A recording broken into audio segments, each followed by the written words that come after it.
പരലോക ചിന്ത കൂടുതൽ വിശ്വാസികളുടെ മനസ്സിലേക്ക് തറപ്പിച്ചു തരാൻ ദുനിയാവ് പറയുന്നിടത്തെല്ലാം അല്ലാഹു തആല പരലോകവും പറയും. എല്ലാ സ്ഥലങ്ങളിലും വിശുദ്ധ ഖുർആനിൽ അത് കാണാം. ദുനിയാവ് മാത്രം പറഞ്ഞു നിർത്തുന്നില്ല. കാരണം ദുനിയാവ് മാത്രം പറഞ്ഞു നിർത്തുമ്പോൾ ദുനിയാവിലെ ആളുകൾക്ക് വലിയ സന്തോഷം ഉണ്ടാവും. ദുനിയാവിന്റെ ആളുകൾക്ക്, നമ്മളൊക്കെ ദുനിയാവിലെ ആളുകളാണ്, ദുനിയാവിന്റെ ആളല്ല. ദുനിയാവിന്റെ ആള് എന്ന് പറഞ്ഞാൽ അവർക്കെല്ലാം ഇവിടെ തീർന്നു. ഇനി മറ്റൊരു ലോകം അവർ പ്രതീക്ഷിക്കുകയോ അല്ലെങ്കിൽ അതിനു വേണ്ടി കഠിനാധ്വാനം ചെയ്യുകയോ ചെയ്യുന്നില്ല.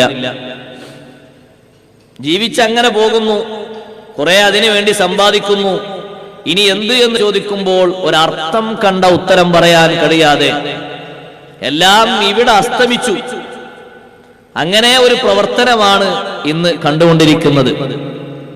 ചിലപ്പോഴൊക്കെ നമ്മുടെ പ്രവർത്തനങ്ങൾ കാണുമ്പോഴും നമ്മേക്കാൾ കൂടുതൽ ആഖിറം ചിന്തിക്കുന്ന ആളുകൾക്ക് സംശയം തോന്നും. നിങ്ങളൊന്നും മരിക്കൂലേ? അതുകൊണ്ടാണ് വെള്ളിയാഴ്ച ഖുതുബകളിലൊക്കെ ഇടയ്ക്കിടയ്ക്ക്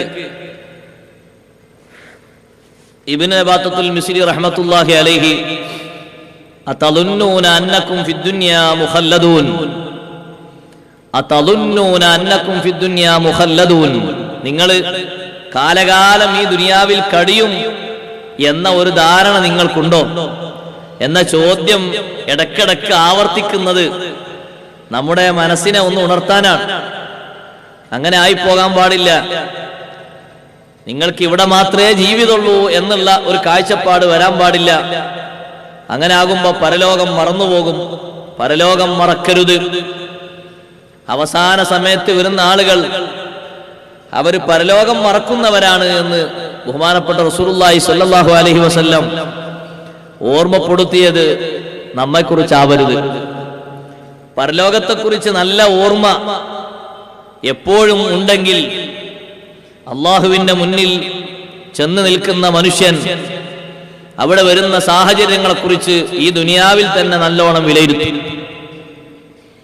എന്നിട്ട് അവിടുത്തെ വിചാരണ, ആ വിചാരണയിൽ ഏർപ്പെടുന്നതിന്റെ മുമ്പ് ഇവിടെ വിചാരണ ചെയ്യും.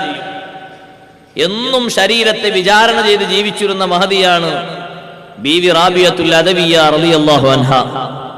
സ്വന്തം ശരീരത്തെ എന്നും വിചാരണ ചെയ്യും. ആ വിചാരണ കുറ്റം ചെയ്തതിന്റെ പേരിലല്ല, ശരീരം അല്പം ഹലാലായ സുഖം കൂടുതൽ ഉപയോഗിച്ചോ എന്നതിന്റെ പേരിൽ.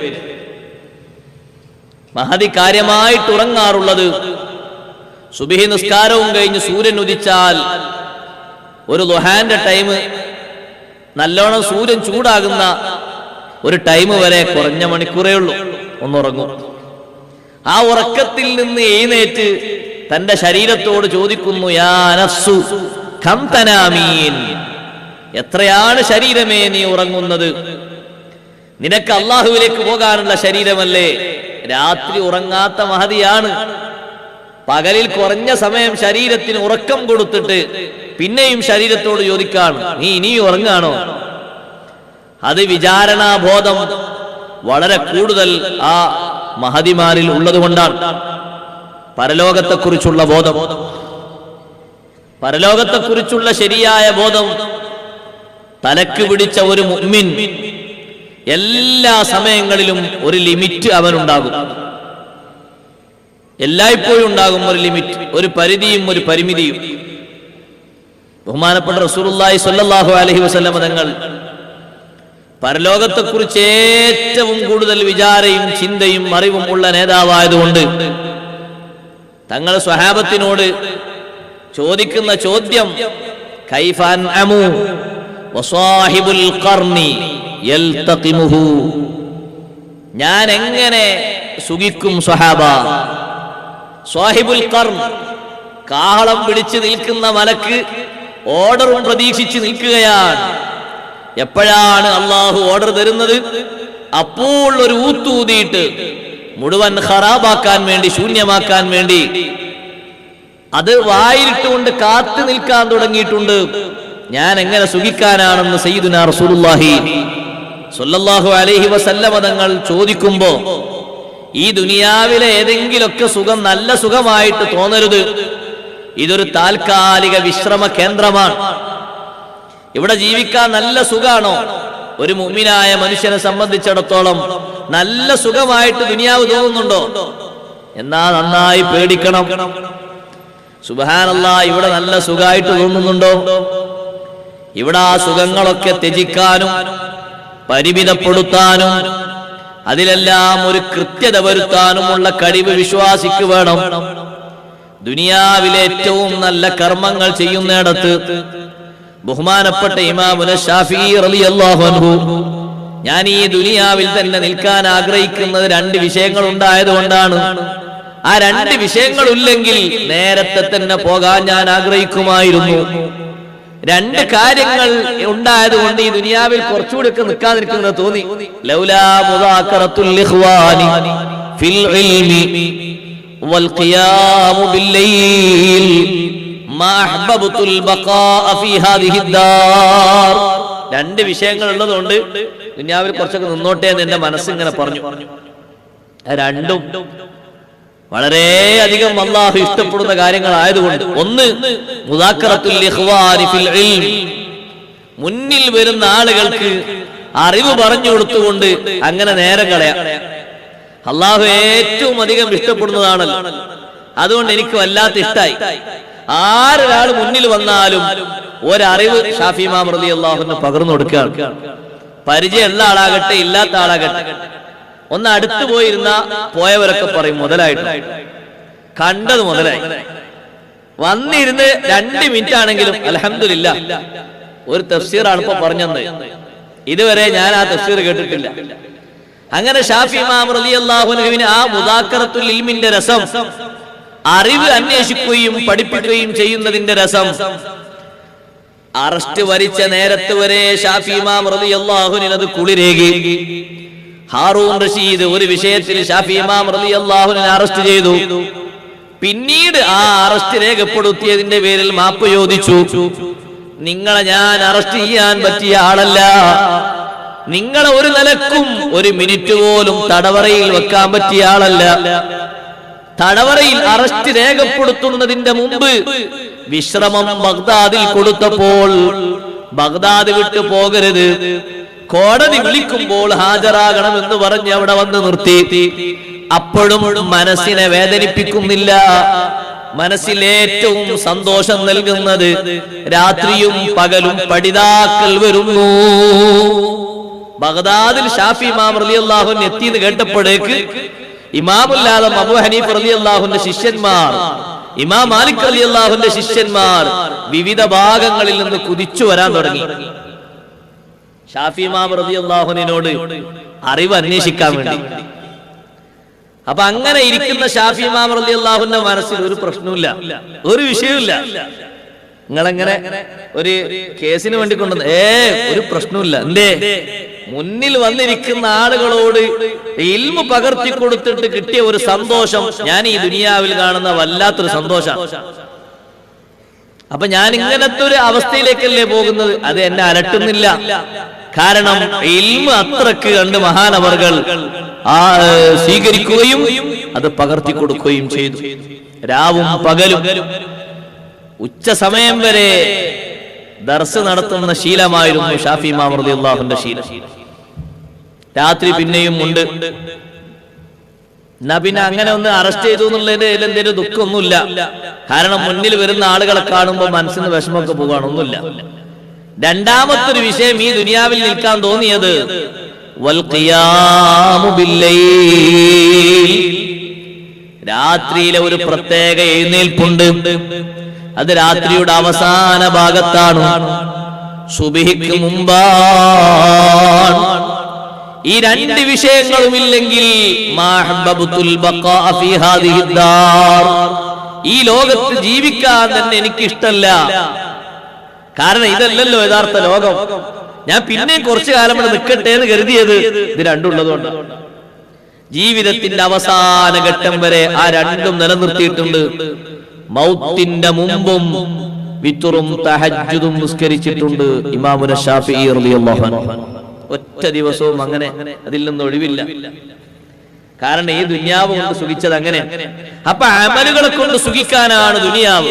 അതാണ് ഇന്നലെ വൽ ബാഖിയാത്തു സ്വാലിഹാത്തു ഖൈറുൻ ഇൻദ റബ്ബിക സവാബൻ വ ഖൈറുൻ അമലാ എന്ന് ഓതി വെച്ചിട്ട് ആ സമ്പാദ്യം ഒന്നുകൂടി ഉണ്ടാക്കാൻ പരലോകമാണ് ഇന്ന് ഓർമ്മപ്പെടുത്തുന്നത്.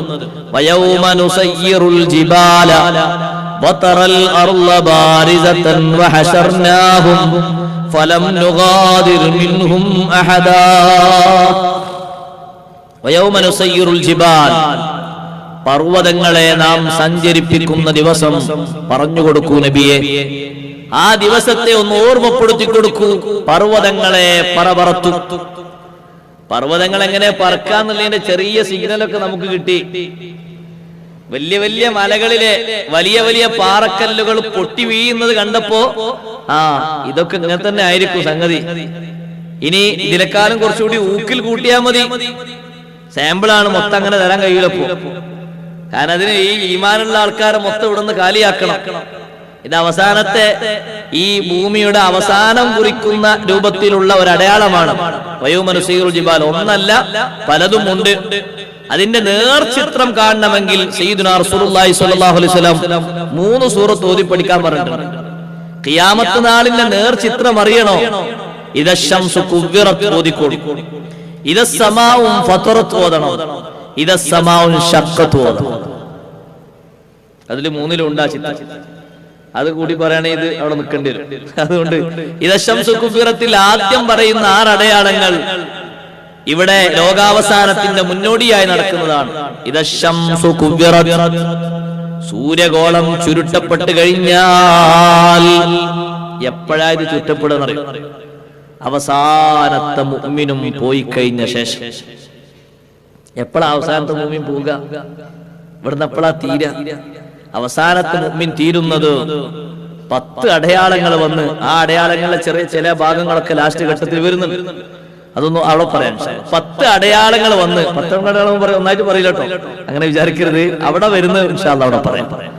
10 വലിയ അടയാളങ്ങൾ വന്നതിന് ശേഷം പിന്നീട് യമനിൽ നിന്ന് ഒരു കാറ്റ് പുറപ്പെടുമെന്ന് ഹബീബ് റസൂലുള്ളാഹി സ്വല്ലല്ലാഹു അലൈഹി വസല്ലം.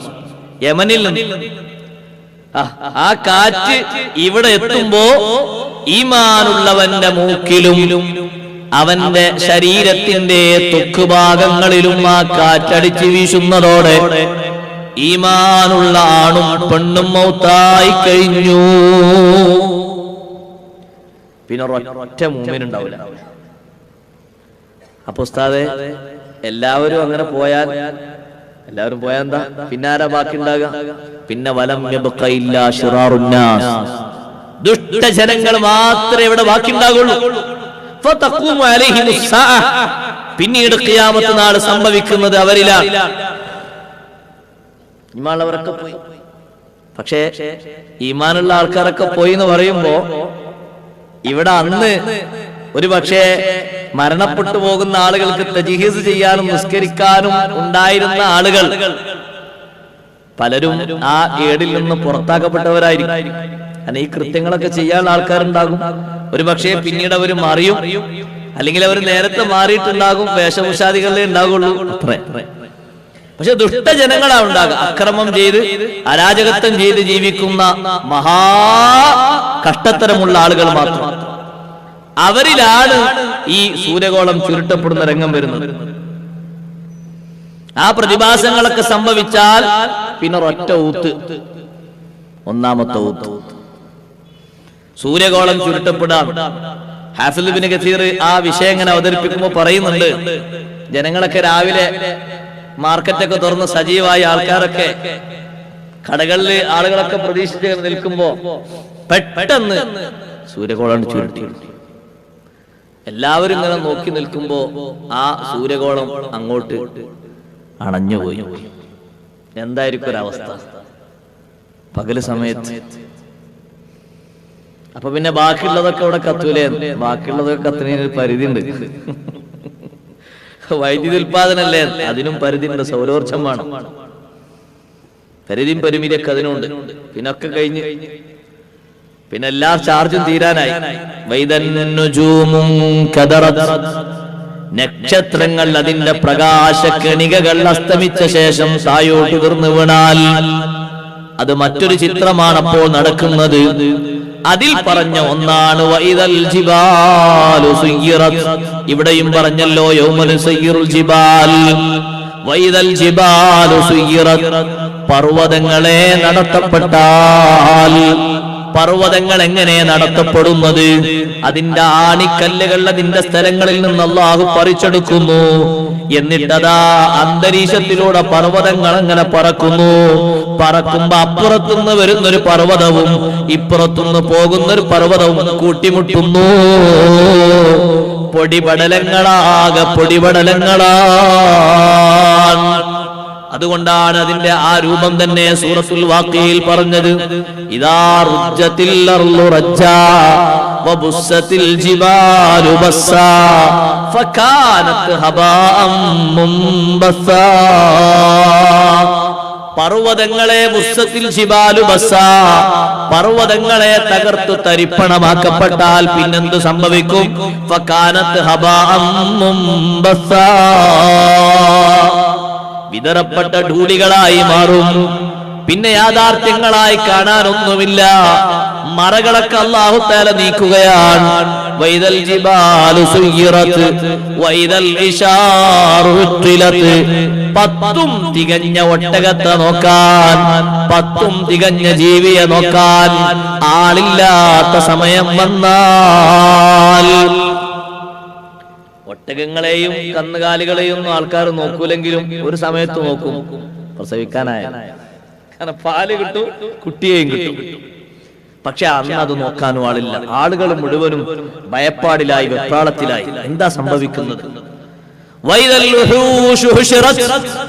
കാട്ടിലെ മൃഗങ്ങൾ മുഴുവനും നാട്ടിലേക്ക് ഒരുമിച്ച് കൂട്ടപ്പെട്ടാൽ ഒരു പ്രതിഭാസം കണ്ട് സൂര്യഗോളം ചുരുണ്ടുകൂടി പ്രകാശങ്ങളെല്ലാം അസ്തമിച്ച ഒരാൾ വീട്ടിൽ പോയി നോക്കുമ്പോ വീട്ടിന്റെ മുറ്റത്ത് ഒരു ഭാഗത്ത് ആന, വേറൊരു ഭാഗത്ത് പിന്നെ കരടി, വേറൊരു ഭാഗത്ത് സിംഹം. ഒന്നും ചെയ്യുന്നില്ല. കാരണം എല്ലാവരും ബേജാറില്ല. മുമ്പൊക്കെ സിംഹത്തെ കണ്ട് ഓടിയുന്ന ആൾക്കാർ ഇപ്പൊ ഓടുന്നില്ല. കാരണം അതിന്റെ ആ ശേഷി നഷ്ടപ്പെട്ടു പോയി. എങ്ങനെ കാട്ടിലുള്ള സിംഹങ്ങളൊക്കെ നാട്ടിലേക്ക് വരാനുള്ള കാരണം, ഈ നക്ഷത്രങ്ങൾ ഉതിർന്നു വീഴുന്നത് നാട്ടിൻപുറങ്ങളിൽ മാത്രമല്ല, കാട്ടിലും വീണിട്ടുണ്ട്. പിന്നെ കാട്ടിലുള്ളവരും ഇങ്ങോട്ട് ഓടൂലേ? അതിന്റെ പ്രകാശരശ്മികളൊക്കെ അസ്തമിച്ച ശേഷം തന്നെ ഭൂമിയിൽ അത് വീണാൽ വലിയ വലിയ ഗർത്തങ്ങൾ ഉണ്ടാകും. ചെറുതൊന്നല്ല, വലിയ ഗർത്തങ്ങൾ ഉണ്ടാവും. സുബ്ഹാനല്ലാഹ്, പ്രകാശരശ്മികൾ തീരാതെ വീണാ പിന്നെ പറയേണ്ട അവസ്ഥ. നക്ഷത്രത്തിന്റെ പ്രകാശങ്ങളൊക്കെ അസ്തമിച്ച ശേഷം അതായിട്ട് വീഴുന്നത്. എന്നാൽ തന്നെ അത് വലിയൊരു വിസ്ഫോടനമാണ്. വലിയ വലിയ ഗർത്തങ്ങൾ ഉണ്ടാവും. നിങ്ങളൊന്ന് ആലോചിച്ച് നോക്കൂ. ഇന്ത്യ ആണവ പരീക്ഷണ പരിശോധന നടത്തിയല്ലോ പൊഖ്രാൻ ഭൂമിയിൽ. എത്ര കാലം മുമ്പ് നടത്തി. എന്നും ഒരു മനുഷ്യൻ അവിടെ വസിക്കാൻ കഴിയില്ല. ഒരു ചെടി അവിടെ നട്ടുപിടിപ്പിക്കാൻ കഴിയില്ല. അന്ന് ആ പൊട്ടിയ ബോംബിന്റെ ആ വിഷാംശങ്ങൾ ഇന്നും ആ മൺതരികളിൽ ബാക്കി നിൽക്കുകയാണ്. ആ ഒരു പൊട്ടൽ കാരണം എത്ര കിലോമീറ്ററുകളാണ് ജനവാസയോഗ്യമല്ലാതെ, കൃഷിയോഗ്യമല്ലാതെ പോയത്. എന്നാൽ ഈ നക്ഷത്രം മുതിർന്നു വീഴുമ്പോൾ ഒരു കാട്ടിലേക്ക് വീണാൽ ആ കാട്ടിലുള്ള മുഴുവൻ മൃഗങ്ങളും പേടിച്ചോടുകയാണ്. വന്നു നിൽക്കുന്നത് വീടുകൾക്ക് മുന്നിലാണ്, കടകൾക്ക് മുന്നിലാണ്, റോഡുകൾക്ക് നടുവിലാണ്. കാട്ടുജീവികൾ മുഴുവനും നാട്ടിലേക്ക് ഒരുമിച്ച് കൂട്ടപ്പെട്ടാൽ എത്രണ്ണം പറഞ്ഞു? 5 എണ്ണം പറഞ്ഞില്ല. ഇദാ ശംസു കുവ്വിറത് വഇദാ നുജൂമു ഖദറത് വഇദൽ ജിബാലു സുയ്യിറത് വഇദൽ ഇശാറു ഉത്തിലത് വഇദൽ ലുഹൂഷു ഹുശിറത്. ആറാമത്തെ വഇദൽ ബിഹാറു സുജ്ജിറത്. സമുദ്രങ്ങൾ കത്തിക്കപ്പെട്ടാൽ ആ സമയത്ത് നടക്കുന്ന ഒന്നാണ്. ഇതൊന്നായി കൂട്ടേണ്ട ഒന്ന് പറഞ്ഞു എന്നേ ഉള്ളൂ, ബാക്കിയൊക്കെ ഉണ്ട്. ഇവിടെ പർവ്വതങ്ങളെ സഞ്ചരിപ്പിക്കാന്നേ പറഞ്ഞിട്ടുള്ളൂ. അതുകൊണ്ട് അത് മാത്രമല്ല ലക്ഷ്യം, മറ്റേത് കൂടി ലക്ഷ്യമുണ്ട്. അതങ്ങനെ തന്നെ വിശദീകരിച്ചിട്ടുണ്ട് ഈ ആയത്തിന്റെ തഫ്സീറിൽ ബഹുമാനപ്പെട്ട അല്ലാമ ഇമാം റാസി റളിയല്ലാഹു അൻഹു. ആ പറഞ്ഞത് ഒരു അടയാളമായി കൂട്ടരുത്, പല അടയാളങ്ങളിൽ ഒന്നാണ്. ചിത്രം അവസാനിക്കാൻ ഇനി ഇവിടെ സംഭവിക്കാൻ പോകുന്നത് എന്താണ്? ഇനി ഇവിടെ സംഭവിക്കാൻ പോകുന്നതാണ് തൊട്ടടുത്ത് പറയുന്നത്. വതറൽ അർള ബാരിസ. വിശദീകരണം ഞാൻ പറയാം. വതറൽ അർള ബാരിസ, ഭൂമിയെ നിനക്ക് കാണാൻ പറ്റും. ബാരിസത്തൻ, ഒരു പ്രതലമായിട്ട്, ഒരു പ്രതലമായി ഭൂമിയെ നിനക്ക് കാണാം. ഒരു ഭാഗത്ത് നിന്ന് നോക്കിയാൽ മറ്റേ ഭാഗത്തേക്ക് അങ്ങനെ കണ്ണെത്താ ദൂരത്തേക്ക് നോക്കാൻ പറ്റും. ഇവിടെ നിന്ന് നോക്കിയാ ഹാജർപടി കാണും. എന്താ കാണാത്തത്? ഈ തടസ്സങ്ങളൊക്കെ അല്ലേ. അന്ന് ഇവിടെ നോക്കിയാ ഹാജർപടി അല്ല, കൊണ്ടോട്ടിയല്ല, കന്യാകുമാരി വരെ കാണും. നീണ്ട കാഴ്ചയാണ്. ഭൂമി മുഴുവനും ഒറ്റപ്രതലമായി കിടക്കുകയാണ്. ഇനി മൂന്നാമത്തെ ഒരു ചിത്രം, വഹശർനാഹും. അങ്ങനൊക്കെ സംഭവിച്ചു കഴിഞ്ഞാൽ വഹശർനാഹും, ആ ഭൂമിയുടെ ഉള്ളിൽ അധിവസിക്കുന്ന ആളുകളെ നാം ഒരുമിച്ച് കൂട്ടും. ഫലം നുഗാദിർ മിൻഹും അഹദാ, അവരിൽ ഒരാളെയും വിട്ടേക്കുകയില്ല, ഒറ്റാളെയും ഒഴിവാക്കുകയില്ല, ഒരാളെയും വിട്ടേക്കുകയില്ല. മുഴുവൻ ആളുകളെയും നാം ഒരുമിച്ച് കൂട്ടും. ഒക്കെ തർത്തീബായിട്ടാ പറഞ്ഞു. അല്ലാഹു സലാമത്ത് നൽകട്ടെ. ഹശറിന്റെ സമയത്ത് ഖിയാമത്ത് നാളിൽ മഹ്ശറിലേക്ക് വരുന്ന ആളുകളെ പറ്റി പറഞ്ഞപ്പോൾ ബഹുമാനപ്പെട്ട ഇമാം ഖുർത്തുബി റളിയല്ലാഹു അൻഹു വിവിധ ചിത്രങ്ങളാണ് രൂപപ്പെടുത്തി തന്നത്. ആ മഹ്ശർ മാത്രം, മഹ്ശറിലേക്ക്, മൗഖിഫിലേക്ക് ആളുകൾ വരുന്നത് മാത്രം പറയണം ഒരു ദിവസം. അത്രമാത്രം ചിത്രങ്ങൾ. അത് തന്നെ വ്യത്യസ്ത തരക്കാരുണ്ട്, എല്ലാവരും ഒരുപോലെയല്ല. നടന്നു പോകുന്നവരിൽ തന്നെ വ്യത്യസ്ത ടീമുകളുണ്ട്. ആ ആളുകളെല്ലാം അല്ലാഹു ഒരുമിച്ച് കൂട്ടി ഒരാളെയും വിടാതെ അവിടെ എത്തിക്കുന്നു. ഇനി ഒരുമിച്ച് കൂട്ടിയാൽ ഇനി നടക്കുന്നത് എന്താണെന്നറിയോ? ഒരു പ്രദർശനമാണ്. ആരെ മുന്നിലാണ് പ്രദർശിപ്പിക്കുന്നത് എന്നറിയോ? നമ്മെ എല്ലാവരെയും, ഈ ഭൂമി ലോകത്തെയും പ്രപഞ്ചത്തെ മൊത്തവും പടച്ച് സംവിധാനിച്ച് സംരക്ഷിക്കുന്ന റബ്ബില്ലേ, ആ റബ്ബിലേക്കാണ് പ്രദർശിപ്പിക്കപ്പെടുന്നത്. വഉരിളൂ അലാ റബ്ബിക സഫാ, വഉരിളൂ അലാ റബ്ബിക സഫാ, അവരെ വെളിവാക്കപ്പെട്ടു. അലാ റബ്ബിക സഫാ, നിന്റെ രക്ഷിതാവിന്റെ മുന്നിലായിട്ട് സഫൻ, അണിയണിയായിട്ട് വെളിവാക്കപ്പെട്ടു പോയി. വഉരിളൂ അലാ റബ്ബിക സഫാ, ഈ വന്നിരിക്കുന്ന ആളുകളെ, ഒരുമിച്ച് കൂട്ടിയിരിക്കുന്ന ആളുകളെ അല്ലാഹുവിന്റെ മുന്നിൽ, റബ്ബിന്റെ മുന്നിൽ അണിയണിയായി വെളിവാക്കപ്പെട്ടു പോയി. ലഖദ് ജിഅ്തുമൂനാ കമാ ഖലഖനാകും, വന്ന ആളുകളോട് അല്ലാഹു തആല ഒരു സംബോധനമാണത്. ലഖദ് ജിഅ്തുമൂനാ കമാ ഖലഖനാകും അവ്വല മറ, അല്ല നിങ്ങൾ നമ്മുടെ അടുത്ത് വന്നിരിക്കുന്നല്ലോ. കമാ ഖലഖനാകും അവ്വല മറ, ആദ്യഘട്ടത്തിൽ നിങ്ങളെ നാം സംവിധാനിച്ചതുപോലെ. ഫസ്റ്റ് ഘട്ടത്തിൽ നിങ്ങളെ നാം എങ്ങനെയാണോ പടച്ച് സംവിധാനിച്ചത്, അതൊരു യാഥാർത്ഥ്യം നിങ്ങൾക്കൊക്കെ ഓർമ്മയുണ്ടല്ലോ. നിങ്ങൾ നിങ്ങളെ മക്കളെ കണ്ടിട്ടുണ്ട്, പലരെയും കണ്ടിട്ടുണ്ട് ആദ്യഘട്ടത്തിൽ. ആ ആദ്യഘട്ടത്തിൽ നിങ്ങളെ ഒരുമിച്ച് പടച്ചതുപോലെ ഇന്ന് നിങ്ങളിതാ നമ്മുടെ സമീപത്ത് വന്നിരിക്കുന്നു. ബൽ സഅംതും, അല്ല നിങ്ങളല്ലേ വാദിച്ചിരുന്നത് ജനങ്ങളെ, അല്ലൻ നജഅല ലക്കും മൗഇദാ, നിങ്ങൾക്കൊരു വാഗ്ദത്ത സ്ഥലം നമ്മൾ ഒരുക്കിയിട്ടില്ല എന്ന് വാദിച്ചിരുന്നത് നിങ്ങളല്ലേ. നിങ്ങളെ ജീവിതമൊക്കെ കണ്ടാല് ജീവിതാകെ ഇവിടെ മാത്രമേ ഉള്ളൂ തോന്നിയിരുന്നു. നിങ്ങളെ പറച്ചിലൊക്കെ കേട്ടാൽ, നിങ്ങളെ നടത്തൊക്കെ കണ്ടാൽ ദുനിയാവ് മാത്രമേ ഒരു ഹയാത്തുള്ളൂ എന്നിങ്ങനെ തോന്നിയിരുന്നു. പലർക്കും അങ്ങനെ വാദമുണ്ടായിരുന്നില്ലേ? ഈ ജീവിതത്തിന് ശേഷം മറ്റൊരു ജീവിതമോ എന്നൊക്കെ ചോദിച്ചിരുന്നില്ലേ പലരും? പലരും അത് യുക്തി കൊണ്ട് സമർത്ഥിക്കാനൊക്കെ നോക്കിയിരുന്നില്ലേ? ബൽ സഅംതും അല്ലൻ നജഅല ലക്കും മൗഇദാ, അല്ല നിങ്ങൾ വാദിച്ചിരുന്നില്ലേ, അല്ലൻ നജഅല ലക്കും മൗഇദാ, നിങ്ങൾക്ക് നാം ഒരു വാഗ്ദത്ത സ്ഥലവും തയ്യാറാക്കിയിട്ടില്ല, ഒരുക്കിയിട്ടില്ല എന്ന് നിങ്ങൾ വാദിച്ചിരുന്നില്ലേ? എങ്ങനെയുണ്ട് ആ വാദം? അല്ലാഹു ചോദിക്കാം.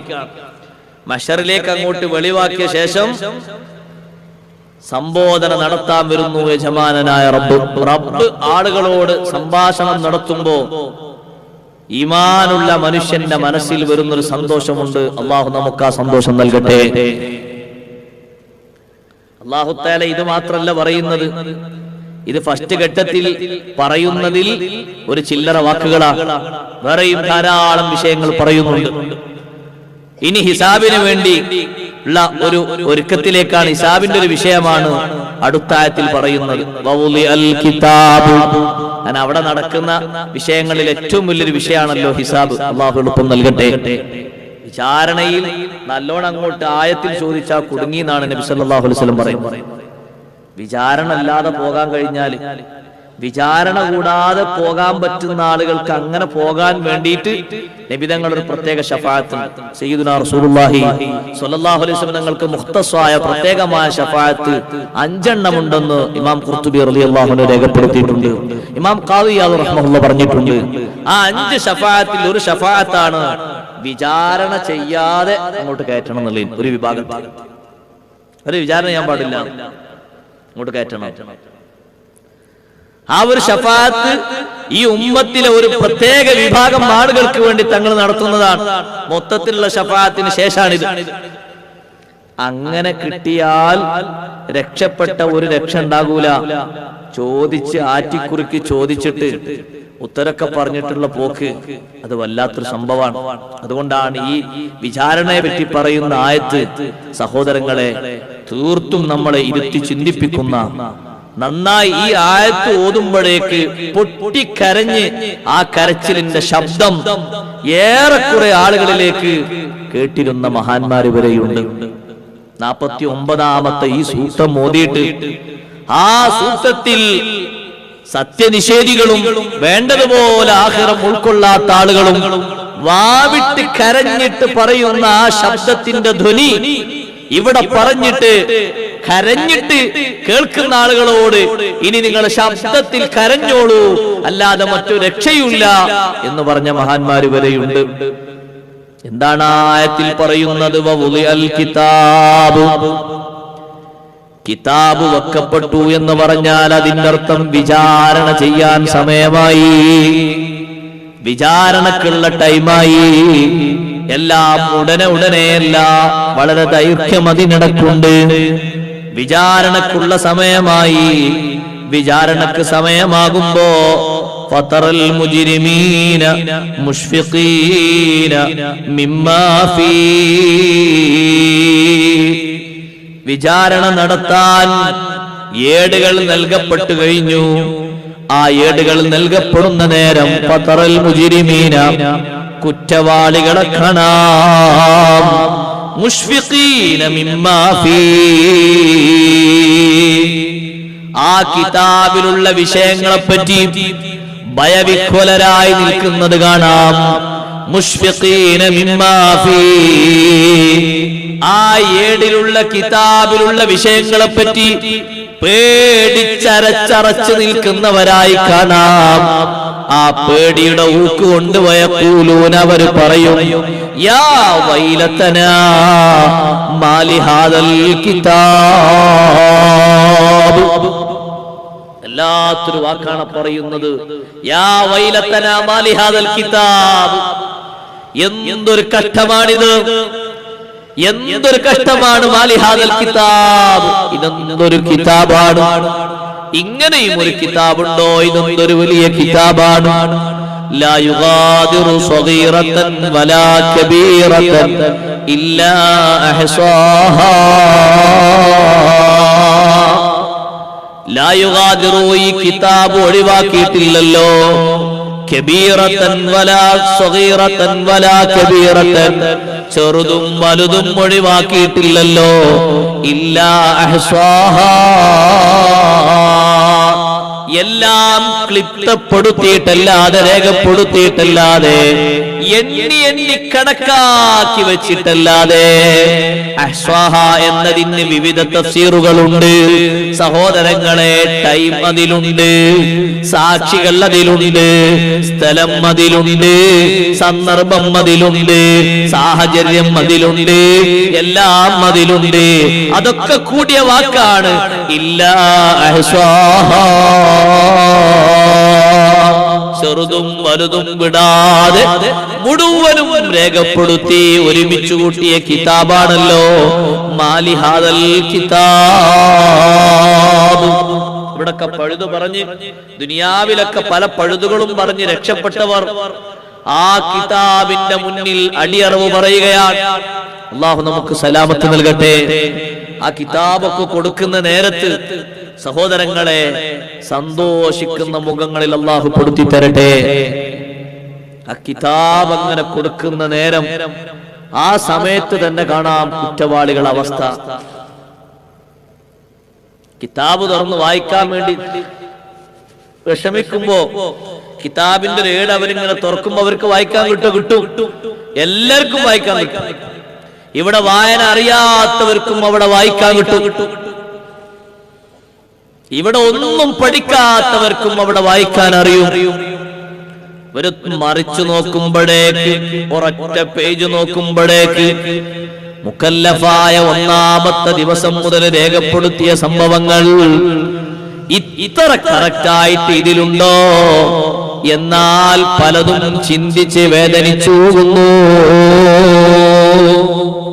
ഇതൊന്നും നാട്ടുകാരറിഞ്ഞിട്ടില്ലല്ലോ, ഇതൊന്നും പലരും അറിഞ്ഞിട്ടില്ലല്ലോ, കുടുംബക്കാരറിഞ്ഞിട്ടില്ലല്ലോ, കൂട്ടുകാരറിഞ്ഞിട്ടില്ലല്ലോ, ആരും അറിഞ്ഞിട്ടില്ലല്ലോ. പക്ഷേ എല്ലാം കറക്റ്റാക്കി ക്ലിപ്തപ്പെടുത്തി വെച്ചിട്ടുണ്ട്. മാലിഹാദൽ കിതാബ്, എന്തൊരു കിതാബാണിത്! ഈ കിതാബിന് ഇത്രമാത്രം വലിയ കഴിവും ശക്തിയും എന്താണ്? ലാ യുഗാദിറു സ്വഗീറതൻ വലാ കബീറാ, ചെറുതും വലുതും വിട്ടിട്ടില്ലല്ലോ. ഇല്ലാ അഹ്സാഹാ, എല്ലാം കണക്ക് വെച്ച് രേഖപ്പെടുത്തിയിട്ടല്ലാതെ വവജദൂ മാ അമിലൂ ഹാദിറാ, അവർ ചെയ്ത കർമ്മങ്ങളൊക്കെ നേരെ മുന്നിൽ അവർ കണ്ടെത്തുകയാണ്. ദുനിയാവിൽ ചെയ്ത കർമ്മങ്ങളൊക്കെ കാണുകയാണ്. സഹോദരങ്ങളെ, ആ കർമ്മങ്ങളൊക്കെ കാണുമ്പോ ഏതെങ്കിലും ഒന്ന് കുറവുണ്ടോ? ഇല്ല ഇല്ല. വലാ യളിമു റബ്ബുക അഹദാ, നിന്റെ നാഥനായ അല്ലാഹു ഒന്നും തന്നെ കുറക്കുകയില്ല, ചുരുക്കുകയില്ല. ചെയ്തത് നിനക്ക് നിന്റെ പേരിൽ രേഖപ്പെടുത്തും. നീ ചെയ്യാത്ത ഒന്ന് നിന്റെ പേരിൽ കുറ്റം രേഖപ്പെടുത്തൂല. അത് ദുനിയാവിലുണ്ടാകും. നിരപരാധികളെ പേരിൽ കുറ്റം രേഖപ്പെടുത്തി ശിക്ഷിച്ചിട്ട് യഥാർത്ഥ ആളുകൾ രക്ഷപ്പെടുന്ന മുഖം അത് ഇവിടെ ഉണ്ടാകും. അവിടെ അതുണ്ടാകൂല. വലാ യളിമു റബ്ബുക അഹദാ, നിന്റെ റബ്ബ് ഒരു നിലക്കുള്ള ദുൽമും ഒരു നിലക്കുള്ള കുറവും ഒരു നിലക്കുള്ള അക്രമവും നിന്നോട് വരുത്തിയിട്ടില്ല. യാഥാർത്ഥ്യം മാത്രമാണ് ആ കിതാബിലുള്ളത്. ആ കിതാബ് കണ്ട് ബേജാറാകുമ്പോ സഹോദരങ്ങളെ, ആ ഒരു ഘട്ടത്തിൽ നല്ല ഒരവസ്ഥയിലേക്ക് വരുമ്പോഴേ സന്തോഷമുള്ളൂ. എല്ലാവരും 3 ഘട്ടങ്ങളിൽ സ്വന്തം കാര്യം മാത്രം ചിന്തിക്കുന്ന 3 ഘട്ടങ്ങളുണ്ടെന്ന് സയ്യിദുനാ റസൂലുള്ളാഹി സ്വല്ലല്ലാഹു അലൈഹി വസല്ലം പറഞ്ഞില്ലേ ആയിഷ ബീവി റളിയല്ലാഹു അൻഹയോട്? തങ്ങൾ വീട്ടിലേക്ക് ഇങ്ങനെ കയറി വന്നപ്പോൾ ആയിഷ ബീവി റളിയല്ലാഹു അൻഹ ഒറ്റക്കിരുന്ന് കരയാണ്. ഉമ്മമാരെ, ഒറ്റക്കിരുന്ന് കരയുന്നത് ജീവിതത്തിൽ എന്തെങ്കിലും ഒരു കുറവിന്റെ പേരിലല്ല. ഇവിടെ കിട്ടിയ വളരെ ചെറുതും ആയിഷ ബീവി റളിയല്ലാഹു അൻഹ അല്ലാഹുവിൽ പൊരുത്തപ്പെട്ട് സ്വീകരിച്ചിട്ടുണ്ട്. ഭക്ഷണമില്ലേ, ഇല്ലെങ്കിൽ ഇല്ലാത്തതുപോലെ സ്വീകരിച്ചിട്ടുണ്ട്. ഉള്ളത് പരിമിതമാണോ, ഉള്ളതുപോലെ സ്വീകരിച്ചിട്ടുണ്ട്. ഒന്നിനും വാശിയും വീറും കാണിച്ചിട്ടില്ല. ഇരുന്ന് കരയുമ്പോ നബിതങ്ങൾ വന്നിട്ട് ചോദിക്കുന്നു, ആയിഷ, എന്തേ ആയിഷ കരയുന്നതെന്തേ?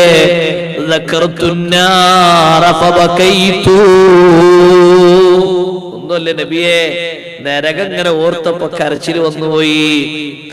നരകം ഓർത്തു. ഞാൻ ഇരുന്നിട്ട് ഒറ്റക്കിരുന്ന് നരകം ഓർത്തപ്പോൾ ഞാൻ കരഞ്ഞുപോയി. ഫഹൽ തദ്കുറൂന അഹ്ലീകും യൗമൽ ഖിയാമ, ഞങ്ങളൊക്കെ നിങ്ങളെ കുടുംബാണല്ലോ നബിയെ, ഖിയാമത്ത് നാളിൽ ഞങ്ങളെ ഓർക്കോ നിങ്ങൾ? ഖിയാമത്ത് നാളിൽ ഞങ്ങളെ ഓർക്കോ? ആയിഷ ബീവി റളിയല്ലാഹു അൻഹ നരകത്തെ കുറിച്ച് ആലോചിച്ച് കരഞ്ഞിട്ട് സയ്യിദുനാ റസൂലുള്ളാഹി സ്വല്ലല്ലാഹു അലൈഹി വസല്ലം തങ്ങളോട് അവിടെ ഓർക്കോ എന്ന് ചോദിക്കുമ്പോൾ തങ്ങൾ പറയുന്നത് അമ്മാ ഫീ സലാസത്തി മവാത്തിന ഫലാ യസ്കുറു അഹദുൻ അഹദാ. 3 ഘട്ടങ്ങളിൽ 3 സ്ഥലങ്ങളിൽ സന്ദർഭങ്ങളിൽ ഒരാളും ഒരാളെയും ഓർക്കുകയില്ല ആയിഷ. ഞാൻ നിന്നെ ഓർക്കുകയില്ല, നീ എന്നെയും ഓർക്കുകയില്ല. ബാപ്പ ഉമ്മയെയും ഉസ്താദ് ശിഷ്യനെയും ശിഷ്യൻ ഉസ്താദിനെയും ഭാര്യ ഭർത്താവിനെയും ഭർത്താവ് ഭാര്യയെയും കൂട്ടുകാരൻ കൂട്ടുകാരനെയും മുതലാളി തൊഴിലാളിയെയും തൊഴിലാളി മുതലാളിയെയും ഒരാളും ഒരാളെയും ഓർക്കാത്ത 3 സന്ദർഭങ്ങളുണ്ട്. ആയിഷ റളിയല്ലാഹു അൻഹ സങ്കടത്തോടെ ചോദിക്കുന്നു, ഏതാ നബിയെ 3 സന്ദർഭങ്ങൾ? ഹബീബ് സല്ലല്ലാഹു അലൈഹി വസല്ലം തങ്ങൾ പറയുന്നു, ഒന്നാമതായി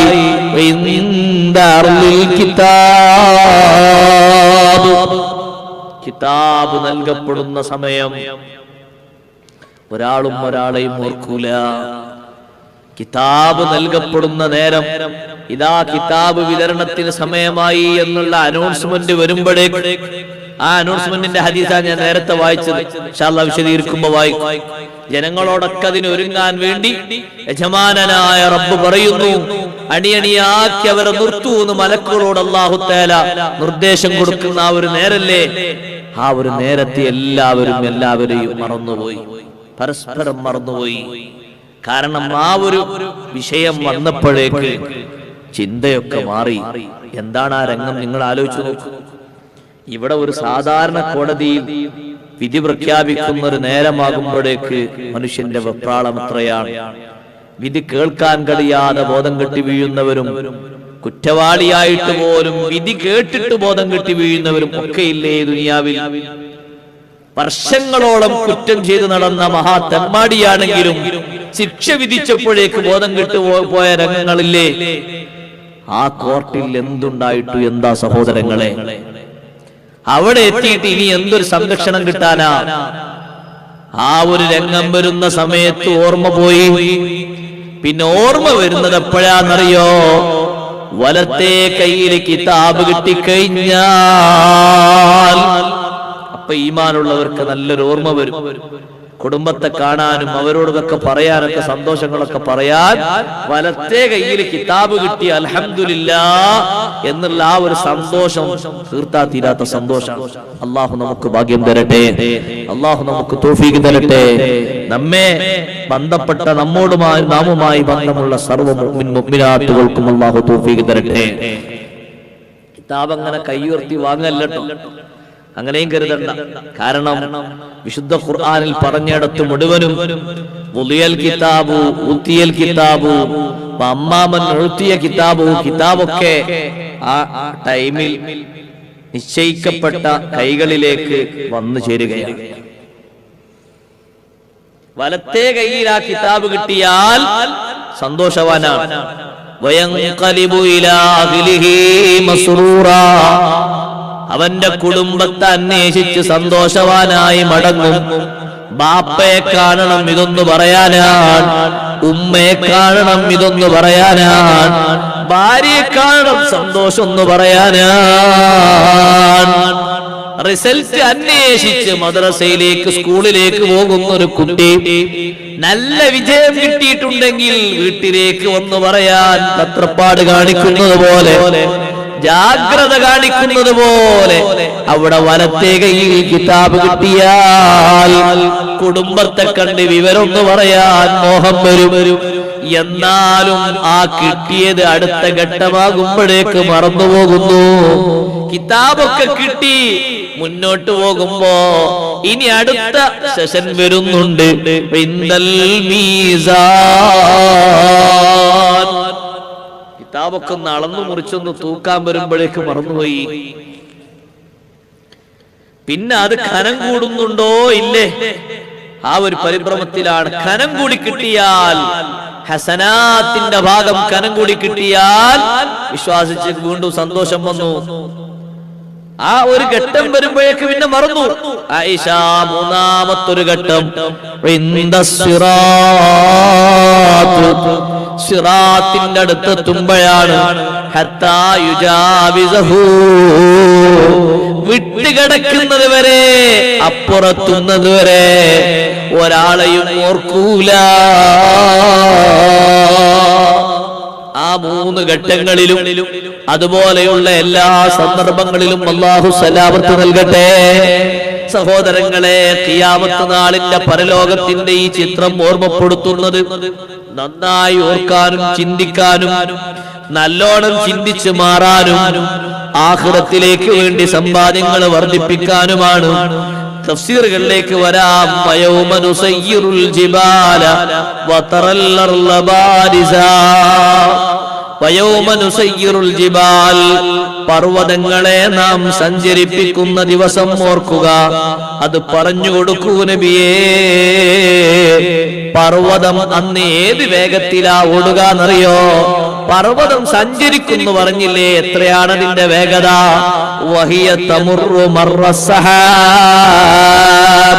എത്ര മേഘത്തിന്റെ വേഗത! മേഘത്തിന്റെ വേഗതയിൽ പർവ്വതം ഓടും. അതിന്റെ പല്ല് ആണിക്കല്ലൊന്നും പറയാൻ കൂടുതൽ പണിയൊന്നും ഇല്ലല്ലോ, കാരണം പൗതിയൊക്കെ നമ്മൾ പറിച്ചില്ലേ. ആണിക്കല്ലാകുന്ന പാറകൾ പകുതി മുക്കാൽ നമ്മൾ പറിച്ചില്ലേ, പിന്നെ ബാക്കിയുള്ള വേഗം പറഞ്ഞോളൂ. പിന്നെ എവിടെയെങ്കിലും ഒന്നും പറിച്ചാത്തേ ഉണ്ടാകുള്ളൂ. അതൊക്കെ പറിച്ചെടുത്തിട്ട് ഓടുകയാണ്. മേഘത്തിന്റെ വേഗതയിൽ സഞ്ചരിക്കും. വഹിയ തമുറു മർറ സഹാബ്, മേഘത്തിന്റെ വേഗതയിൽ സഞ്ചരിക്കും.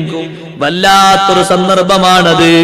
എന്നിട്ട് അല്ലാഹു തആല അത് സഞ്ചരിപ്പിച്ചിട്ട് പിന്നെന്ത് ചെയ്യും? പിന്നതിനെ കൂട്ടിമുട്ടിച്ചത് പൊട്ടിക്കും. പൊട്ടിച്ചിട്ടോ അതാ ഭൂമിയിലേക്ക് അത് പതിക്കുന്നു.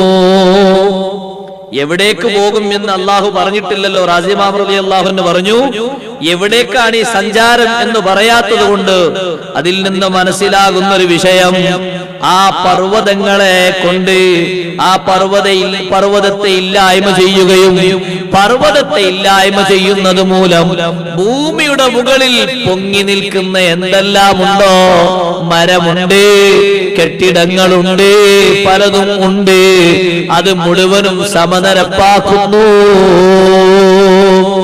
അതുകൊണ്ടാണ് എവിടേക്കാണ് സഞ്ചാരം എന്ന് പറയാത്തത്.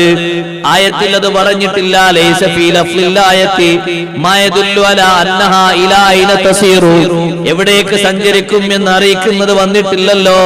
അതുകൊണ്ട് സാധ്യത ഇങ്ങനെ പറയാം, അല്ലാഹു തആല യുസയ്യിറുഹാ ഇലൽ മൗദിഇ അല്ലദീ യുരീദുഹു, അല്ലാഹു ഉദ്ദേശിച്ച സ്ഥലത്തേക്ക് അല്ലാഹു തആല അതിനെ നടത്തും. അതെ, ഒരു സ്ഥലത്തും എവിടേക്കാണ് നടത്തുന്നത് എന്ന് പറയാത്തത് കൊണ്ട് അതിനെ റബ്ബ് തആല നടത്തുന്നത് ഇലൽ അദ്മി, ഇല്ലായ്മ ചെയ്യാനാണ്, നശിപ്പിക്കാനാണ് ഈ പർവ്വതങ്ങളെ സഞ്ചരിപ്പിക്കുന്നത്. ആ പർവ്വതത്തിന്റെ സഞ്ചാരങ്ങളൊക്കെ ചെറുതൊക്കെ പല ഭാഗത്തുനിന്നും പൊട്ടി ഉരുൾപൊട്ടലും മറ്റൊക്കെ ഉണ്ടായിട്ട് ഇങ്ങനെ ഒഴുകി വീണാല് പിന്നാകെ കുറച്ചേ പൊട്ടി വരാനുണ്ടാവുള്ളൂ. പിന്നെ കുറഞ്ഞ സ്ഥലങ്ങളിലേ ഉണ്ടാകുള്ളൂ. അതങ്ങോട്ട് പൊക്കിയെടുത്ത് വർത്തിക്കാൻ അത്ര വലിയ പണിയൊന്നുമില്ല. അതെങ്ങനെ സംഭവിച്ചു കഴിഞ്ഞാൽ ഇവിടെ ഈ ഭൂമി ഒന്നാകെ ഭൂമി നിനക്ക് ഒറ്റപ്രതലമായി കാണാം. ആ ഭൂമിയുടെ മേൽ മറയായി കാണുന്ന ഒന്നുമില്ല. ഒരു മലയും ഇല്ല, ഒരു മരവും ഇല്ല, ഒരു കെട്ടിടവും ഇല്ല. പർവ്വതങ്ങളെല്ലാം മുഴുവനും പറിച്ചെടുത്തു, കെട്ടിടങ്ങളെല്ലാം തകർക്കപ്പെട്ടു. ഇപ്പോൾ ഭൂമിയുള്ളത് ഒരൊറ്റ നിരപ്പായിട്ട് കിടക്കുന്നു. ചില ഹദീസുകളിലൊക്കെ വന്നതുപോലെ അർളുൻ മൽസാ, മിനസമുള്ള നല്ല വൃത്തിയുള്ള വെളുത്തൊരു ഭൂമിയായി കിടക്കുകയാണ്. ഭൂമിന്റെ പഴയ അവസ്ഥയിലേക്ക് മടങ്ങി വരും. ഭൂമിന്റെ കളർ ആദ്യം ഈ കളറല്ലായിരുന്നു, വേറെ കളർ. അങ്ങനെയുണ്ടോ? അങ്ങനെയുണ്ട്. ഭൂമിയുടെ കളർ ഇതായിരുന്നില്ല. നമ്മൾ ഈ ഇന്ന് വസിക്കുന്ന കളർ ആയിരുന്നില്ല ഭൂമിയുടെ കളർ. ഈ കളറായിട്ട് ഭൂമി ചേഞ്ച് ചെയ്തു തന്ന സയ്യിദുന അബുൽ ബഷർ ആദം അലൈഹിസ്സലാം. ആദം നബി അലൈഹിസ്സലാം തവാഫ് ചെയ്യുന്ന സമയത്ത് കഅബയിൽ തവാഫ് ചെയ്യുന്ന സമയത്ത് ആദം നബി അലൈഹിസ്സലാമിന്റെ മുന്നിലേക്ക് ഒരു കാറ്റടിച്ച് വീശി. ആ കാറ്റ് വാസനിച്ചു നോക്കുമ്പോൾ ആ കാറ്റിന് രക്തത്തിന്റെ ഗന്ധമുണ്ട്. പിന്നെ ഒരു കാറ്റടിച്ചു വീശി. ആ കാറ്റിൽ മഹാനവറുകൾ നോക്കുമ്പോ ഭൂമിയുടെ ആ തനി വെളുത്ത അവസ്ഥ മാറിയിട്ടുണ്ട്. ഭൂമിക്കതാ ഒരു കരിവാളിച്ച അല്ലെങ്കിൽ ഒരു കറുപ്പിനോട് സാമ്യമുള്ള തവിട്ട് നിറമായി വെളുത്ത ഭൂമി മാറിയിട്ടുണ്ട്. അപ്പോൾ അവിടെ വെച്ച് ആദം നബി അലൈഹിസ്സലാം പറഞ്ഞു, ഇന്ന് ഭൂമിക്ക് മാറ്റം വന്നിട്ടുണ്ടെങ്കിൽ ഈ ഭൂമിയിലെ ആദ്യമായി മനുഷ്യന്റെ തുള്ളി ഉറ്റിയിട്ടുണ്ട്, രക്തം ഉറ്റി വീണിട്ടുണ്ട്. അപ്പോഴാണ് ചരിത്രത്തിൽ ആദ്യമായി മനുഷ്യകുലത്തിൽ സംഭവിച്ച മഹാദുരന്തം ബഹുമാനപ്പെട്ട ഹാബീലിനെ ഹാബീൽ കൊന്നുകളഞ്ഞത്.